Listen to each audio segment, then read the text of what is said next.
voina chuan guitar lesson thar kan zir ho lenga voina kan zir tur chu K.Hmingan Kawtthler Khawhar ti hla sakha gitara ol samten Perhdan kan zir ho le don ni masabera chuan sin kan langa asanga F aniama G khami pathum chu kan hmang don ni chuan tian abul changa top thleng kan strum chhok vekang down up ti khana down up ti khan bul changa top thleng kan strum chhuakang chuan a intro hi a topa a Perhdan ko ron soi fia lenga chu chin lo en don nia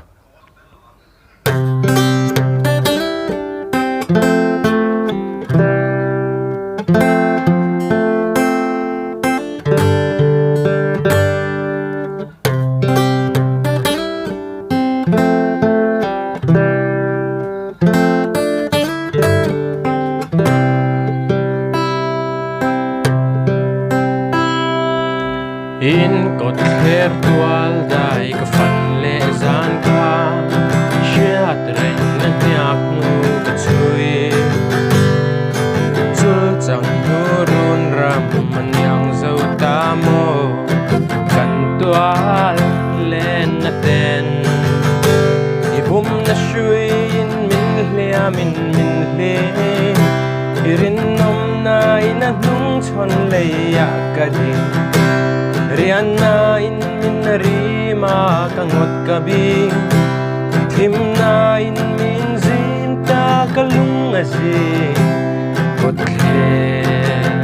Khawhar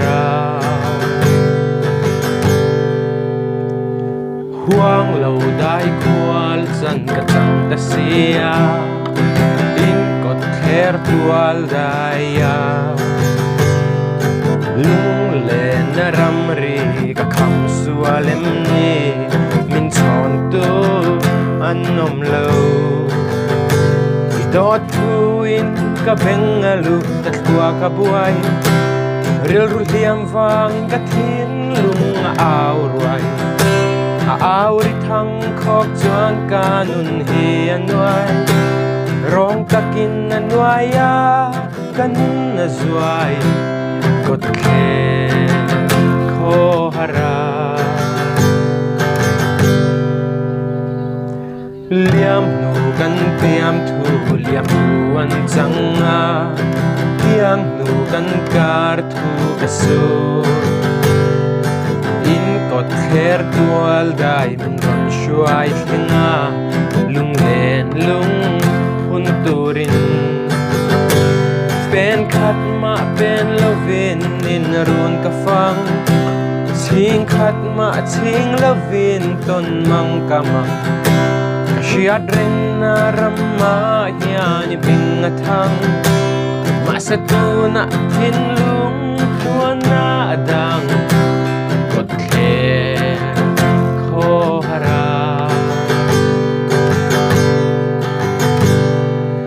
in Kawtthler tual dai ka fan le zan khan nun lui zu lui min fan a intro chu tena kal don ni masabera chun tena kan tiang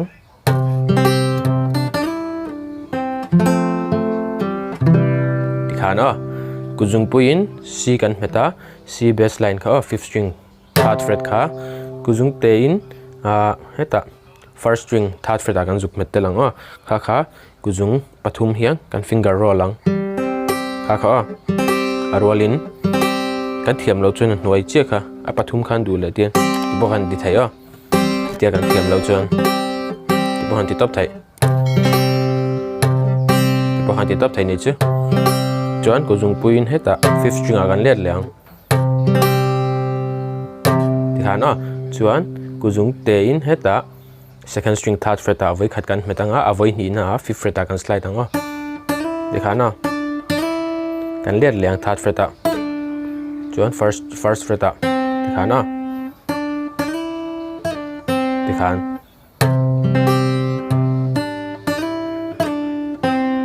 chuan F kan metanga F te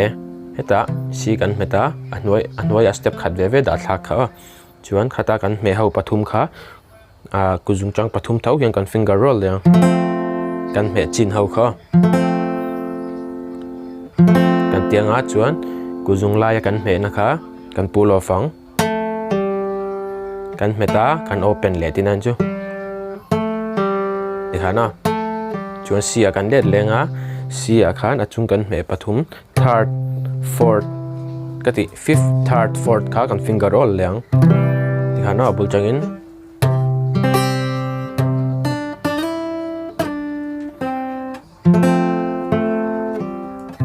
tikha na kalanga adwa chuan kan ti leang F kan let lea ma miang chi kan finger roll leng F kan me chinau kha chuan F tho kan lam metanga fourth third second ti kan pick leang chuan ko jung te in second string third fret kan met lenga tikha na chuan G baseline kan met lenga hi a chuan G baseline kha ko jung pin kan metanga 13 ko jung chalin fourth ko jung lain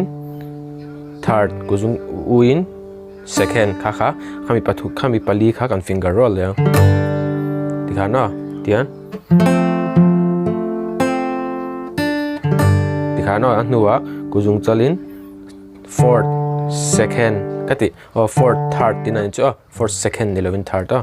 fourth third kan tianga chona angai ang boka kan finger roll le tikha na kabul train na tian kan ti china chang khan F chang khan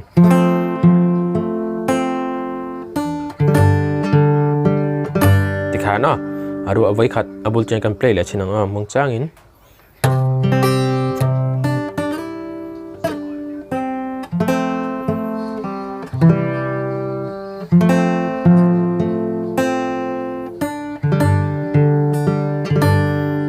kha first line anita first line tu kan zauta second line a chun tin kal leang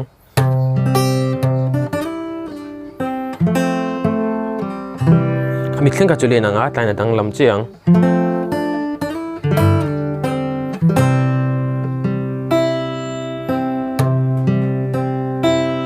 nakal don ni second line chu ai nang chin kha tla hi ni ta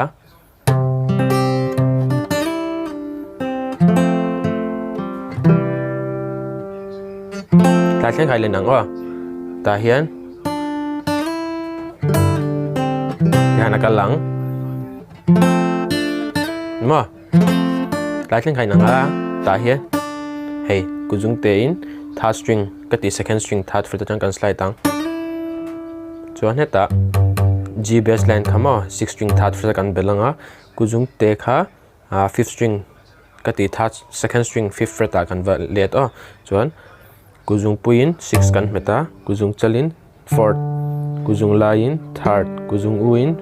second khami pali kha kan finger roll lenga kan let pa bokang kuzung te hi second third fret kan slide let phei pang tikha na tikhan second line hi khami kan zir chin kan soi le chinang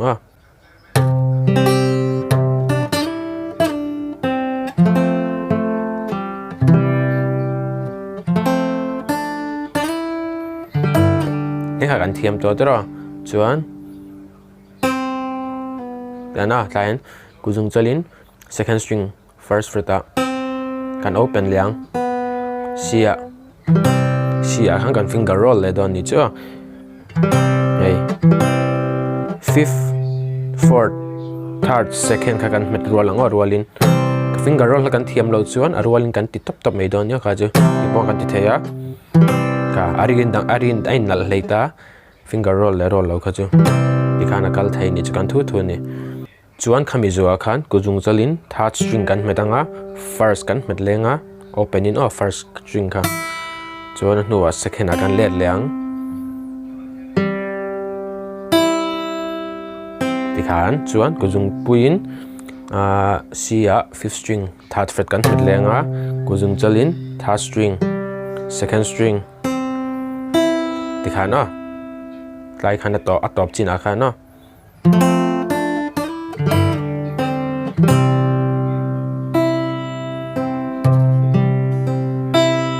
tikhan kalang intro chu abul changin second line ni bul mong chang kan play le chinang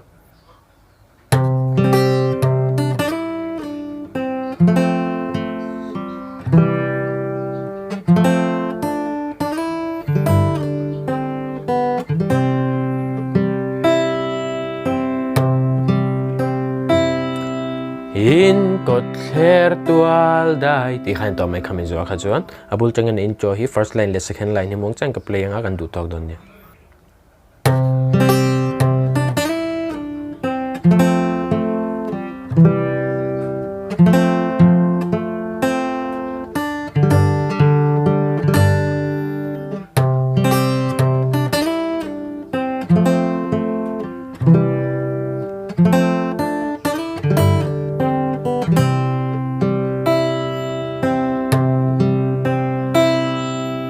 khan akal don in cho chu uldan lo en ula thiam lo pon ni lo zir non tlut lut mai nga thil harom lova perngun kha poimo berani chu khati jong kha ton chuma kan zir thei chu ni sela guitar lesson le pe ka kanin mula cheu don ya